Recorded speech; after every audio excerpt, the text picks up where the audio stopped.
ஸ்ரீ குருப்யோ நமக. எல்லாம் வல்ல இறையருட் கருணையாலும் அடியனுடைய குருநாதர் ஸ்ரீ சுகபிரம்ம மகர்ஷியினுடைய அருட்கருணையாலும் ஸ்ரீ பகுலாதேவி சமேத காகபுஜண்ட மகர்ஷியின் அருட்கருணையாலும் லோபாமுத்ரா சமேத அகஸ்திய பெருமானின் அருட்கருணையாலும் குமுதவள்ளி சமேத விஸ்வாமித்ர மகர்ஷியினுடைய அருட்கருணையாலும் அடியனுடைய ஆச்சாரியனுடைய ஆசியாலும் நம்முடைய இந்த அருளமுதம் என்கின்ற அற்புதமான யூடியூப் சேனல் வாயிலாக நாம் அநேக தெரியாத பரரகசியங்களை, ஆன்மீக விஷயங்களை, ஜோதிட ரகசியங்களை, ஜோதிட விஷயங்களை மட்டுமல்லாது நம்முடைய வாழ்வியல் சம்பந்தப்பட்ட அனைத்து நெறிமுறைகளையும் இந்த யூடியூப் சேனல் வாயிலாக பதிவிட்டு கொண்டிருக்கிறோம். அந்த அடிப்படையில் அநேக நேயர்கள் அடியனை தொடர்பு கொண்டு என்னை வாழ்த்தி அவர்கள் எனக்கு பாராட்டுதலும் தெரிவித்து தங்களுடைய சந்தோஷத்தையும் மகிழ்ச்சியையும் பகிர்ந்து கொண்டு வருகிறார்கள். அந்த அடிப்படையில் தாங்கள் மேலும் பல ஜோதிட விஷயங்களையெல்லாம், ஜோதிட பலன்களையெல்லாம் பதிவிட வேண்டும் என்று வேண்டுகோளையும் விடுத்திருக்கிறார்கள். அந்த அடிப்படையில் நாம் இந்த மகர சங்கராந்தி, இந்த உத்தராயண புண்ணிய காலம் என்று சொல்லக்கூடிய இந்த மகர சங்கராந்தி நன்னாளை முன்னிட்டு இந்த தை பிறந்தால் வழி பிறக்கும் என்கின்ற அற்புதமான அந்த ஒரு பழமொழிக்கு ஏற்ப எல்லோருடைய வாழ்க்கையிலும் அந்த ஒரு நல்லதொரு வசந்தம் பிறக்க வேண்டும் என்கின்ற அடிப்படையிலே அந்த காலத்திலே வசந்த விழா என்று சொல்லக்கூடிய ஒரு விழா இந்த தை மாதத்திலே வெகு சிறப்பாக நாடு முழுவதும் கொண்டாடப்பட்டது. அவ்வாறு எல்லோருடைய இல்லங்களிலும் வசந்தம் பெருக வேண்டும், அதற்கு தடையாக இருக்கும் அவருடைய வாழ்க்கையினுடைய அந்த பாவ புண்ணியங்கள் அதிலிருந்து அவர்கள் விடுபட்டு வாழ்க்கையில் வளம் பெற வேண்டும் என்கின்ற அடிப்படையிலே அதற்கு ஆதாரமான அந்த கர்ம வினைகளே, அந்த கர்ம வினைகளுக்கு ஆதாரமாக அவரவர்களுடைய ஜாதகங்களுடைய கிரக நிலைகளே அதை தீர்மானிக்கின்றன. எனவே அந்த ஒரு கிரக நிலைகளுடைய அவர் தாக்கத்திலிருந்தும் அந்த விடுபட்டு அவர்கள் வாழ்க்கையில் நலமும் வளமும் பெற நாம் இந்த மகர சங்கராந்தி நாள் முதல் ஒவ்வொரு மாதமும் மாத ராசி பலன் என்கின்ற அடிப்படையிலே ராசி பலனை வழங்க நம்முடைய யூடியூப் சேனல் வழியாக பதிவிடவிருக்கிறோம். அந்த அடிப்படையிலே இதுவரை சப்ஸ்கிரைப் செய்யாதவர்கள் உடனடியாக தாங்களும் சப்ஸ்கிரைப் செய்தால் தாங்களும் இந்த யூடியூப் சேனல் வாயிலாக அநேக பதிவுகளை பார்த்து தாங்களும் தங்களுடைய வாழ்க்கையிலே வளமும் நலமும் அடையலாம் என்கின்ற வேண்டுகோளை அடியேன் விடுத்து, இப்பொழுது இந்த தை மாதம் முதல் நாம் நமது இந்த மாத ராசி பலனை பார்க்கவிருக்கிறோம். நாம் ஒரு வித்தியாசமாக இதுவரை யாரும் சொல்லாத வகையில் நாம் இந்த ராசி பலன்களை எல்லோருக்கும் வழங்கவிருக்கிறோம். ஏனென்று சொன்னால் ஒரு மாதத்திலே பெரும்பாலானாக நம்மளுடைய கிரகங்களிலே 3 கிரகங்கள் அதிக நாட்கள் சஞ்சாரம் பண்ணக்கூடிய கிரகங்கள். ஒன்று குரு, 1 வருடம் வரைக்கும் ஒரு ராசியில் இருக்கும். ராகு கேது 1.5 வருடங்கள் ஒரு ராசியிலே இருக்கும். அடுத்து சனி பகவான் 2.5 வருடங்கள் ஒரு ராசியிலே சஞ்சாரம் பண்ணுவார்கள். மற்ற கிரகங்கள் எல்லாம் இப்போ சந்திரன் எடுத்துக்கொண்டால் 2.5 நாளைக்கு ஒரு முறை ஒரு ராசியை கடந்து கொண்டு சென்று கொண்டே இருப்பார். சூரியன் ஒவ்வொரு ராசியிலும் 1 மாதம், சுக்கிரன் 1 மாதம், புதன் 1 மாதம், செவ்வாய் 1.5 மாதங்கள், சமயத்தில் செவ்வாய் 6 மாதங்கள் கூட ஒரு ராசியில் சஞ்சரிப்பார். சுக்கிரன் 1 மாதம். பெரும்பாலும் சூரியன், புதன், சுக்கிரன் எல்லாம் அந்த 3 கிரகங்களும் ஒன்றை தொடர்பு படுத்தி கொண்டு ஈக்குவலாக சஞ்சாரம் செய்து கொண்டு இருக்கும். இவ்வாறாக சஞ்சாரம் செய்கின்ற பொழுது அந்த ராசி பலன்கள் என்று வருகின்ற பொழுது ஒரு மாத ராசி பலன் என்கிற வார ராசி பலன், நித்திய ராசி பலன் அப்படிங்கிறதெல்லாம் விட மாத ராசி பலன் என்பதே ஓரளவுக்கு பலன்களை துல்லியமாக கொடுக்க முடியும். ஏனென்று சொன்னால் ஒரு நாள் ராசி பலன்னா இன்றைக்கு ராசி பலன்னா இன்றைக்கு கிரகங்கள் உள்ள ராசி பலன்கள் இது நாளைக்கு மாறிடும். அப்போ இன்றைக்கி கரெக்டாக இருக்கிற பலன் ப்ரெடிக்ஷன் நாளைக்கு தப்பாக போயிடும். அதனால் இந்த நித்திய ராசி பலன் என்பது பெரிய அளவில் ஒர்க் அவுட் ஆகாது. அதனால் அதுக்கு அடுத்தது பார்த்தீங்கன்னா வார ராசி பலன்கள். வார ராசி பலன்களும் அதே அடிப்படையில் தான். ஏறக்குறைய இந்த கிரகங்களுடைய சஞ்சாரங்கள் 1 மாதம் வரைக்கும் ஒரு ராசியில் இருப்பதனாலும் 1.5 மாதங்கள் இருப்பதனாலும் சந்திரன் 2.5 நாளுக்கு ஒரு மாறுவதனாலும் இந்த வார ராசி பலன்களும் பெரும்பாலும் மாறுபட்ட பலனை தரக்கூடியது. ஆனால் இந்த மாத ராசி பலன் என்பது சூரியன் சூரியன் தான் மாதத்துக்கு ஒரு முறை மாறுவார், இடம் மாறுவார். அப்போ அந்த சூரியனுக்கு ஆத்மகாரகன் என்று பெயர். ஸோ சூரியனை மையமாக வைத்தும் சந்திரனை மையமாக வைத்தும் அவர்கள் ராசியை மையமாக வைத்தும் ஒரு ராசி பலன்கள் சொல்லுகின்ற பொழுது அந்த ராசி பலன்கள் பெரும்பாலும் அவர்களுக்கு நல்லதொரு கரெக்டான ப்ரெடிக்ஷனை கொடுக்கும் என்கின்ற அடிப்படையிலே தான் நாம் இந்த மாத ராசி பலன்கள் என்கின்ற அடிப்படையில் எடுத்திருக்கோம்.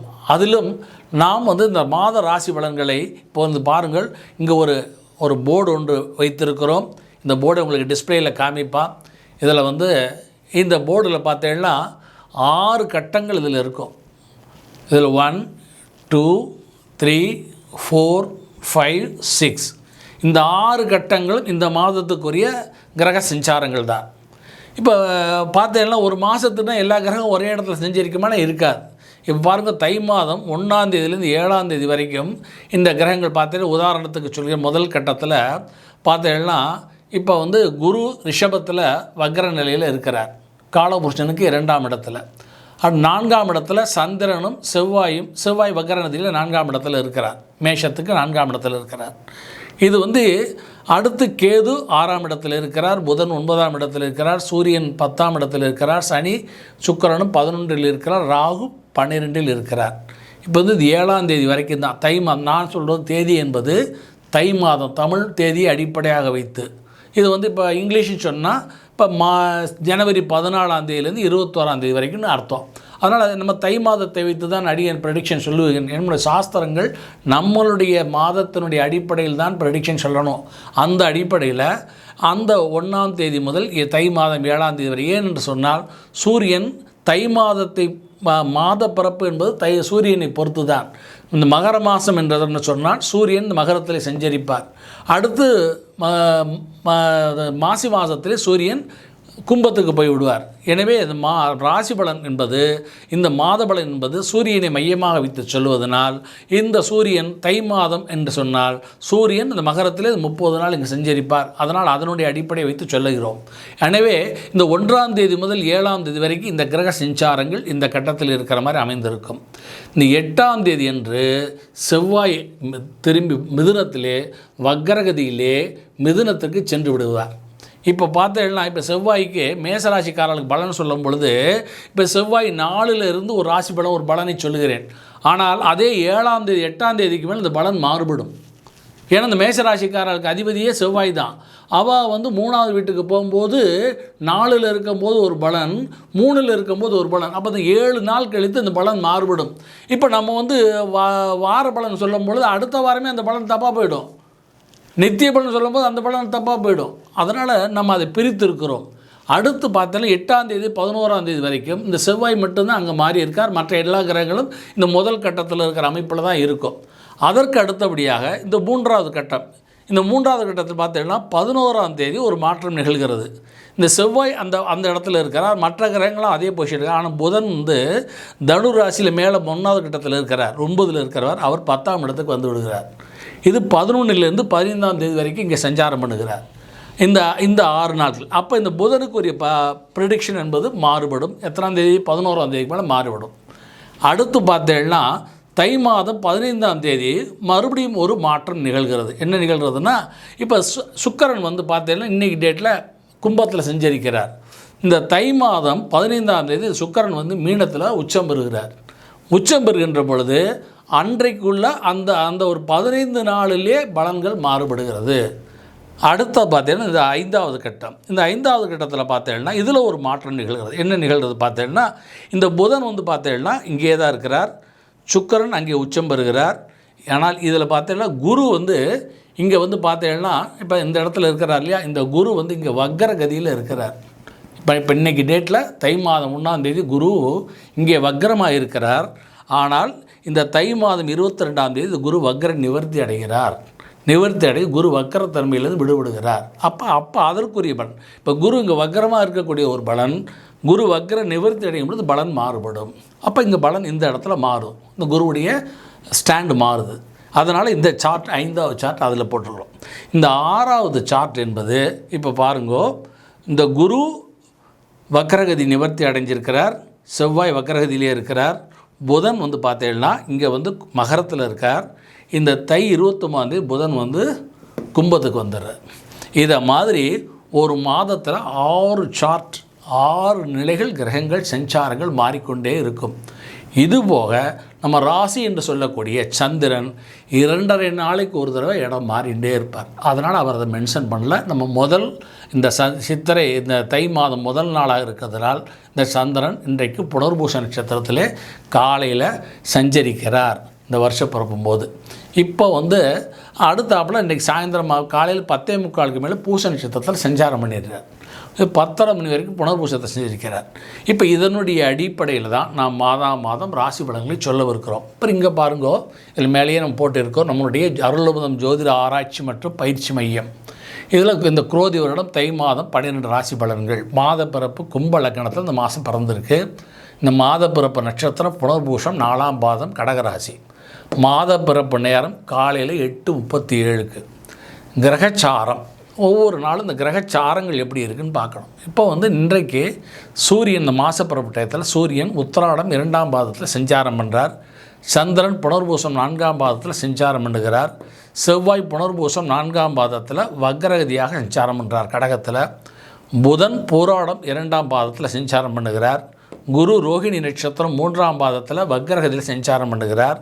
சுக்கிரன் பூரட்டாதி 1ஆம் பாதத்தில் சஞ்சாரம் பண்ணுகிறார். சனி பூரட்டாதி 2ஆம் பாதத்தில் சஞ்சாரம் பண்ணுகிறார். ராகு உத்திரட்டாதி 1ஆம் பாதத்தில் சஞ்சாரம் பண்ணுகிறார். கேது உத்தரம் 3ஆம் பாதம் கன்னியாராசியில் சஞ்சாரம் பண்ண. இவ்வாறு இதற்குத்தான் கிரகச்சாரம் என்று பெயர். இந்த ஒவ்வொரு கிரகங்களும் எந்த நட்சத்திரத்தினுடைய சாரத்தை பெற்றிருக்கிறது, அந்த கிரகம் எங்கே அமைந்திருக்கிறது, இதனுடைய அடிப்படையிலே தான் நாம் ஜாதகத்தினுடைய பலன்களை இந்த கோச்சார பலன்களை சொல்ல வேண்டும். அது பார்த்து இதை விசேஷ குறிப்புகள் என்று பார்த்துருக்கோம். குரு தை மாதம் 22ஆம் தேதி வக்ர நிவர்த்தி அடைந்திருக்கிறார். செவ்வாய் தை மாதம் 8ஆம் தேதி வக்ரத்தில் மிதுனத்தில் சஞ்சரிக்கிறார். வக்ரமாகத்தான் இருக்கிறார், வக்ரகதியில் மிதுனத்தில் சஞ்சாரமாக இருக்கிறார். இவ்வாறாக இந்த கிரக நிலைகள் இன்றைக்குள்ள கிரக நிலைகள் இருக்கிறது. அதில் இந்த மாத கிரக நிலைகளை நம்ம 6 கட்டங்களில் பிரித்து இப்போ அந்த 6 விதமான ப்ரெடிக்ஷனும் ஒவ்வொரு ராசிக்கும் எப்படி இருக்கும், இந்த 6ஐயும் கணக்கில் எடுத்துக்கொண்டு 6 ப்ரெடிக்ஷனில் 6ஐயும் கணக்கில் கொண்டு நம்ம அந்த பலன்களை சொல்லவிருக்கிறோம் ஒவ்வொரு ராசிக்கும். அப்போ இதை வந்து முதல்ல இப்போ நான் அடியேன்னு சொன்ன விஷயங்கள் வந்து இப்போ இந்த ராசி பலன் மாத ராசி பலன்களை நம்முடைய அருளமுதம் இந்த ஜோதிட ஆராய்ச்சி மற்றும் பயிற்சி மையத்தின் சார்பாக எவ்வாறு கணக்கிட்டு இந்த பலன்கள் சொல்லப்படுகிறது என்கின்ற ஒரு அடிப்படையான விஷயங்களை எல்லோரும் தெரிந்து கொள்ள வேண்டும் என்கின்ற அடிப்படையிலே இந்த பதிவை இந்த சார்ட்டை எல்லோருக்கும் முதலில் ஒரு இன்ட்ரோடக்ஷன் அப்படிங்கின்ற அடிப்படையிலே அடியேன் அறிவித்து இனிமேல் நாம் ஒவ்வொரு ராசி பலன்களையும் பார்ப்போம். ஒவ்வொரு ராசிக்கும் பலன்களை பார்க்கவிருக்கிறோம்.